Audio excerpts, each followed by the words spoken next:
챕터 12 도울 때는 조건 없이 순수하게.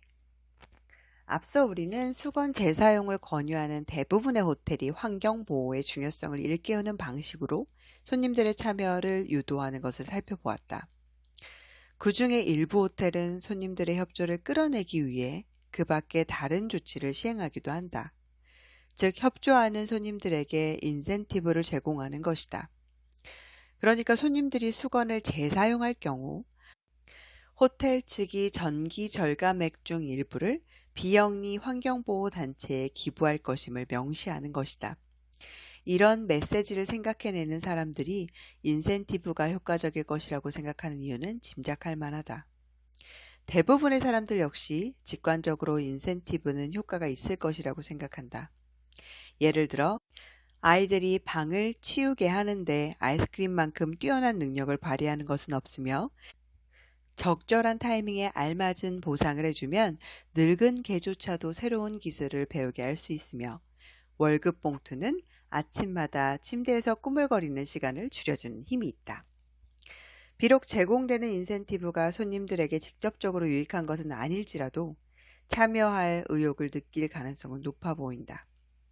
어쨌든 환경단체의 혜택이 돌아가기 때문이다.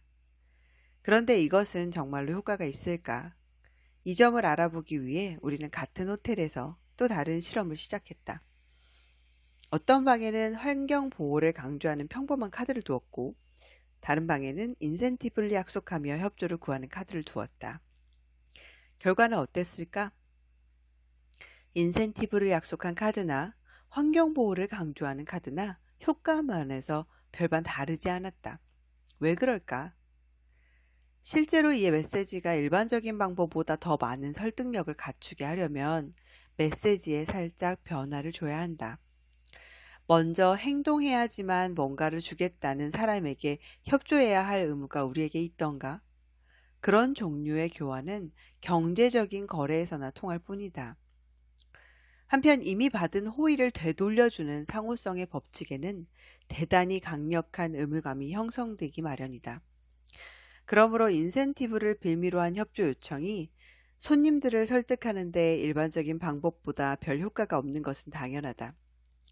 호텔 측에서 먼저 준 것이 없기 때문에 사람들은 그런 요청을 들어줘야 할 의무감을 느끼지 않는다. 인센티브 카드를 사용하는 호텔들은 협조에 대해서는 제대로 접근했지만 순서를 잘못 적용했다.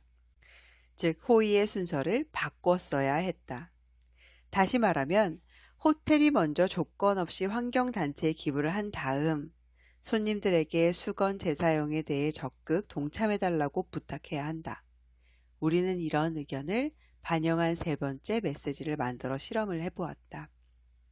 세 번째 메시지는 비영리 환경보호단체에 기부하는 문제를 언급했다는 점에서 인센티브를 이용한 메시지와 비슷했다.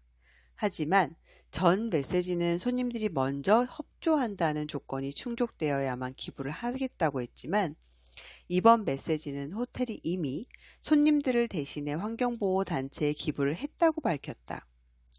그런 다음 손님들에게 수건을 재사용하는 행동으로 이에 보답해달라고 요청했다. 놀랍게도 상호성의 법칙을 이용한 메시지는 인센티브를 이용한 메시지의 경우보다 참여율이 45% 더 높았다. 이러한 결과는 호소의 내용은 거의 같지만 약간 다른 메시지를 전달한다는 점에서 볼 때 매우 흥미롭다. 물론 두 메시지 모두 호텔이 비영리 환경보호단체에 돈을 기부하고 있다는 사실을 손님들에게 알려주었다. 그러나 상호성의 법칙을 이용한 메시지는 호텔이 먼저 행동으로 보여줬다는 점을 분명히 밝힌다. 즉, 손님들의 참여를 촉구하기 위해 상호성의 힘과 사회적인 의무감을 이용한 것이다. 이러한 결과는 중요한 의미를 가진다. 즉, 동료든 고객이든 그냥 아는 사람이든 다른 사람의 협조를 구할 때는 순수하고 완전하게 무조건적인 방식으로 먼저 도움을 주어야 한다. 이런 방식으로 접근하면 상대방의 동의를 얻어낼 가능성이 커진다. 게다가 연약하기 짝이 없는 인센티브 시스템 대신 신뢰와 상호 이해를 바탕으로 한 굳건한 토대 위에 협력 관계를 수립할 수도 있다. 이렇게 시작한 관계야말로 오래 지속된다.